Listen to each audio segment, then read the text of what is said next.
ভূতের গল্প এবং গোয়েন্দাগিরি সিরিজ দিয়ে সাজানো আমাদের এই বিশেষ নিবেদন হ্যারিস বাবুর ঠেক। এটি এমন একটি ঠেক যেখানে আপনারা রহস্য, গোয়েন্দাগিরি ও ভৌতিক ঘটনা সবই পাবেন। এটি আপনাদের এক অজানা সত্যের এক অনন্য জগতে আপনাদের নিয়ে যাবে। আর এই যাত্রাপথের প্রথম গল্প হচ্ছে কুঠিরে এক রাত।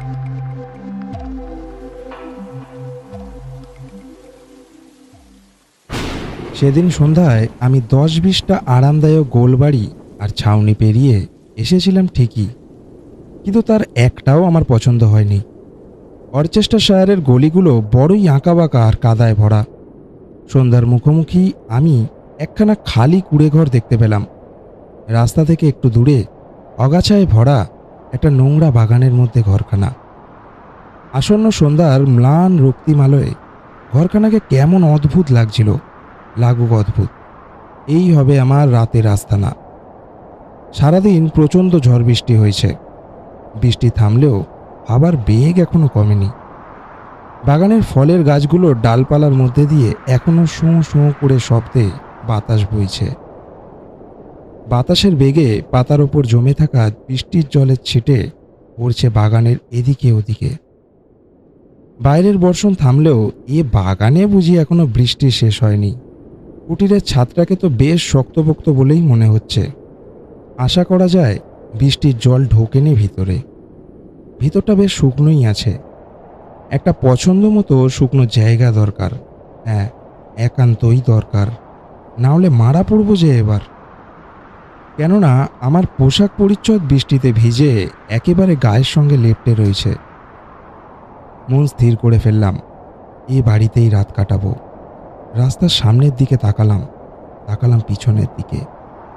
কোনো লোকজন নেই। অরচেস্টারশায়ারের এদিকটা এমনিতেই জনবিরল, তার উপর আবার বর্ষণক্ষান্ত সন্ধ্যা। এমনি সময় ঝড়ের মধ্যে কাদায় ভরা পথে কে বেরোবে?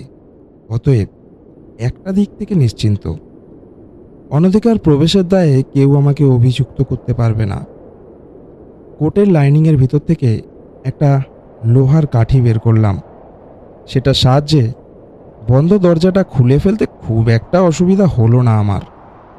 দরজার এপিঠে ছিল একটা মূর্ছে ধরা পুরনো তালা, আর ওপিঠে ছিল দুটো ছিটকিনি।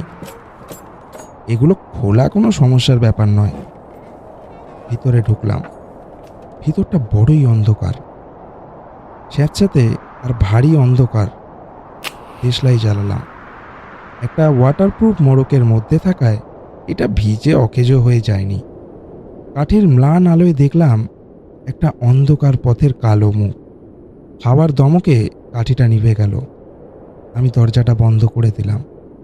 অবশ্য এতটা সতর্কতার কোনো প্রয়োজন ছিল না, কারণ লোকালয় থেকে দূরে নির্জন পথে আসন্ন রাত্রির ঘনায়মান অন্ধকারে আমার দেশলাই কাঠির অতি ক্ষীণ আলো আর কোনো পথিকের চোখে পড়ে তাকে কৌতূহলী করে তুলবে না, এমন আশঙ্কা করবার কোনো কারণই ছিল না।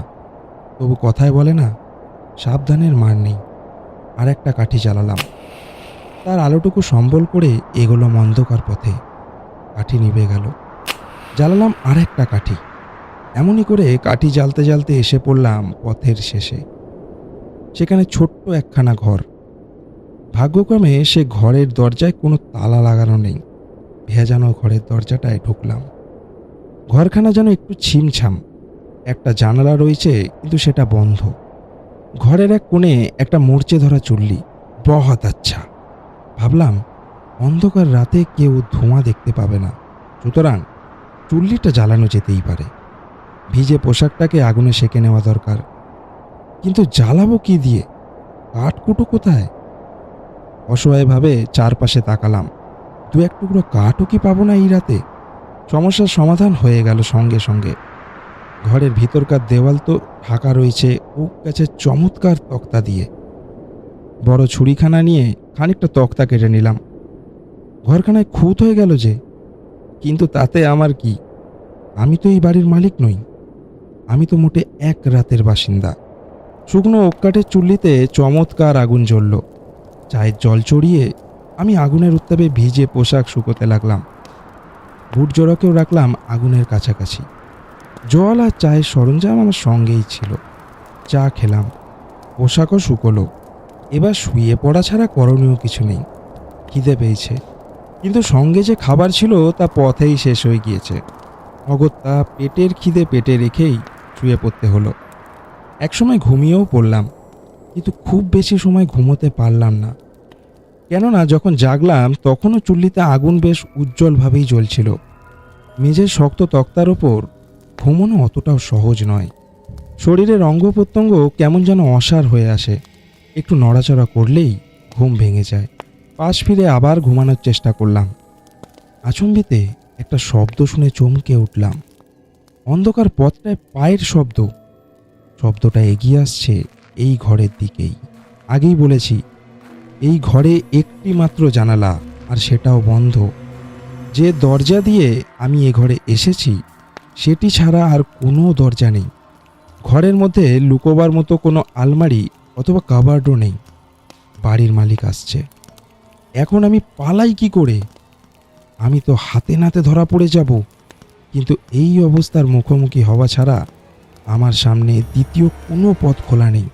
বাড়ির মালিক নিশ্চয়ই অনধিকার প্রবেশের দায়ে আমাকে অভিযুক্ত করবে। তার অর্থ যে কী তা আমার অজানা নয়। আমাকে আবার অর্চেস্টায়ারের জেলে ফিরে যেতে হবে। অথচ এই তো সবে দুদিন হলো আমি সেই জেল থেকে খালাস পেয়েছি। সেখানে ফিরে যাবার কোনো ইচ্ছা আমার আদৌ নেই। আগন্তুকের কোনো তাড়াহুড়ো নেই। সে বেশ ধীরে সুস্থে অন্ধকার পথ ধরে এগিয়ে আসছে। দরজার ফাঁক দিয়ে বাইরে আলো পড়েছে। আলো দেখেই বোধহয় লোকটি এগিয়ে আসছে এই ঘরখানার দিকে। সে বোধহয় ভাবছে তার অন্ধকার ঘরে কে আলো জ্বালালো। লোকটি ঘরে ঢুকলো। মনে হলো ও আমাকে দেখতেই পায়নি। আমি এক কোণে গুটিসুটি মেরে বসেছিলাম। কোনো দিকে না তাকিয়ে লোকটা সোজা চলে গেল জ্বলন্ত চুল্লিটার কাছে। জলে ভেজা ঠান্ডা হাত দুখানা গরম করতে লাগলো আগুনের তাপে। সত্যি সাংঘাতিক ভিজেছে বটে লোকটা। ওর সমস্ত শরীর থেকে ঝরঝর করে জল পড়ছে।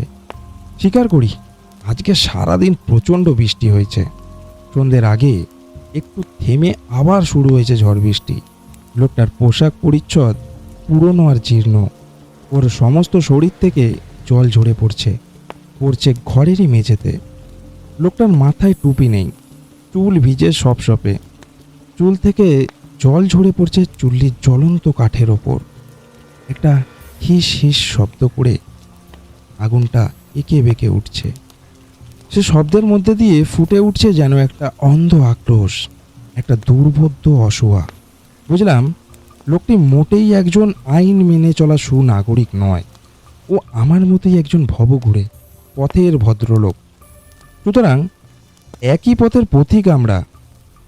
একটু হেসে ওকে সম্ভাষণ করলাম। কি মশাই, আপনিও কি রাতের আশ্রয়ের খোঁজে? তাছাড়া আর কি, বাইরে যা ঝড় বৃষ্টি শুরু হয়েছে। শুনছেন না ঝড়ের গর্জন? হ্যাঁ, তা তো শুনছি। সারা রাত বোধহয় এমনিই চলবে। উফ, কি জঘন্য আবহাওয়া। একেবারে ভিজে গিয়েছি, ঠান্ডাও লাগছে। মনে হচ্ছে সমস্ত শরীর যেন বরফ হয়ে জমে যাবে এবার। অনুযোগে সুরে আগন্তুক পড়ল। তারপর আগুনের আরও কাছে গিয়ে গুটিসুটি মেরে বসল। আমি বললাম, রাস্তায় চলার পক্ষে আবহাওয়াটা মোটেই ভালো না, কিন্তু একটা কথা ভেবে বড্ড অবাক হচ্ছি। ভাবছি এ বাড়িখানা পরিত্যক্ত কেন? এখানে মাঝে মাঝে লোকজন তো আসতেই পারে, কেননা পুরনো হলেও এ বাড়িখানা এখনো বাসের অযোগ্য হয়ে ওঠেনি। বাইরে ঝড়ের গর্জন বেড়ে গেল। খোলা দরজা দিয়ে দেখলাম আকাশের এক প্রান্ত থেকে আর এক প্রান্ত পর্যন্ত চিরে ফালা ফালা করে দিয়ে বিদ্যুৎ চমকে উঠল। বিদ্যুতের আলোয় দেখলাম বাগানের গাছপালা আর আগাছাগুলো ঝড়ের বেগে কি অদ্ভুত রকম আন্দোলিত হচ্ছে। কর করে বাজ ডাকলো। সৃষ্টি যেন আজ রসাতলে যেতে বসেছে। একটা সময় ছিল যখন এমন একখানা চমৎকার সুন্দর কুটির বা এরকম সুন্দর বাগান আর এ টল্লাটে ছিল না। আর এখন কোনো লোকজন এখানে থাকে না। কোনো পটভোলা পথিক বা ভবঘুরেও রাত্রিবাস করে না এখানে। খসখসে গলায় আগন্তুক বলল, কিন্তু কেন? আমি প্রশ্ন করলাম। আমার কথার কোনো জবাব না দিয়ে আগন্তুক বলতে লাগলো, আর আজ আজ ভিখারিরা পর্যন্ত এ বাড়িতে রাত কাটায় না। যেসব পোড়ো বাড়িতে ভিখারিরা রাত কাটায় সেখানে ছড়িয়ে ছিটিয়ে থাকে তাদের ছেঁড়া পোশাকের টুকরো, খাবারের অবশেষ। এখানে কি সেরকম কিছু দেখতে পাচ্ছেন? না, কিন্তু বাড়িখানার এরকম হাল হলো কি করে? আমি আবার প্রশ্ন করলাম। হানাবাড়ি, বুঝলেন মশাই? এ বাড়িখানা হচ্ছে হানাবাড়ি। দীর্ঘ নিঃশ্বাস ত্যাগ করলো লোকটি। শ্বাস ফেলতেও যেন ওর খুব কষ্ট হচ্ছে। আপনি দেখছি এ বাড়ি সম্বন্ধে অনেক খবর রাখেন। ব্যাপারটা জানা থাকলে একটু খুলে বলুন না মশাই। ভূত, এ বাড়িতে নাকি ভূতের উপদ্রব, সে এক মহা দুঃখের কাহিনী। সব কথা আপনাকে বলবার প্রয়োজন নেই। এটুকু বললেই যথেষ্ট হবে যে হতভাগ্য লোকটিকে শেষে মিলের পুকুরে ডুবে আত্মহত্যা করতে হলো। ওকে যখন পাড়ে তোলা হলো তখন ওর মৃত দেহটা জলের উপর ভাসছে। দেহটার উপর অতি সূক্ষ্ম পাতলা ও পিছেল মাটির একটা আস্তরণ পড়ে গিয়েছে। আঠাল মাটির গায়ে আটকে ছিল জলের পানার শ্যাওলা। মরবার পরেও নাকি লোকটাকে দেখা গিয়েছে, গায়ের অনেকেই দেখেছে তাকে। মৃত মানুষটা যেন ক্লান্ত হয়ে হেঁটে যাচ্ছে পুকুরের পাড় দিয়ে। ওকে বেশি দেখা গিয়েছে স্কুলের মোড়ে ছেলের জন্য অপেক্ষা করতে। ও বোধ হয় ভুলে গিয়েছে যে ছেলে বা ওর পরিবারের কেউ আর বেঁচে নেই। বসন্ত রোগে সবাই মারা গিয়েছে, আর এজন্যই জলে ডুবে আত্মহত্যা করেছে। পরিবারের সবাই মারা যাবার পর লোকটা আর বাইরে বেরোতো না, বাড়ির মধ্যেই ক্রমাগত পায়চারি করে বেড়াতো। মরার পরও নাকি তার পায়চারি আজও বন্ধ হয়নি। এখনও নাকি তার অশান্ত আত্মা দেহ ধারণ করে ঘুরে বেড়ায় এই বাড়ির মধ্যে। লোকটা জলে ডুবে আত্মহত্যা করেছিল, এখন সে ঘুরে বেড়ায় আর কেবল ঘুরেই বেড়ায়। হানা দেয় তার একদা বড় সাধের বাগান ঘেরা বাড়িতে। আগন্তুক আবার দীর্ঘ নিঃশ্বাস ত্যাগ করল।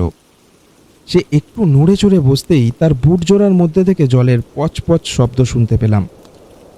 কিছুক্ষণ দুজনেই চুপচাপ। বাইরে ঝমঝম করে বৃষ্টি পড়ছে।